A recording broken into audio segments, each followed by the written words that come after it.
გიორგი მარგველაშვილის ინაუგურაციის ღონისძიებათა ნუსხა უკვე მზადაა. ცერემონიის ოფიციალური და კულტურული ნაწილი პარლამენტის მიმდებარე ტერიტორიაზე გმირთა მემორიალთან და რუსთაველის თეატრში გაიმართება.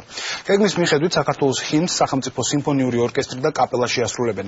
რუსთაველის თეატრის სცენაზე ანსამბლი ერისიონი იცეკვებს. არ არის გამორიცხული პროგრამას სხვა რამდენიმე ქართველი შემსრულებლის ნომერიც დაემატოს. ინაუგურაციას ერთი ხელმძღვანელი არ ეყოლება და კულტურულ ფუნქციებს რამდენიმე სახელმწიფო უწყება გადაინაწილებს. ცერემონიალის ტექნიკურ მხარეზე პასუხისმგებლობას თბილისის მერია აიღებს.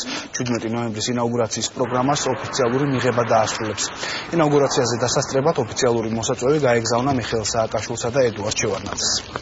ინაუგურაცია იქნება აკადემიური, ლამაზი, სადა, მინიმალური დანახარჯებით. ჰიმნს რაც ძალიან გაინტერესებთ შეასრულებს სახელმწიფო ორკესტრი და კაპელა.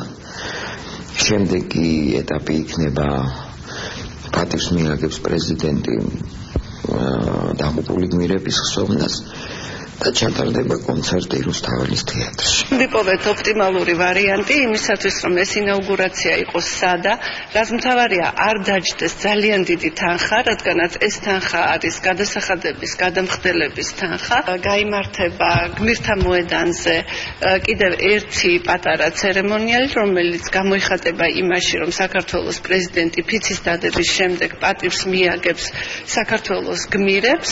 გარდა ამისა იქნება საზეიმო კონცერტი და უცხოელი სტუმრებისთვის გაიმართება მიღება.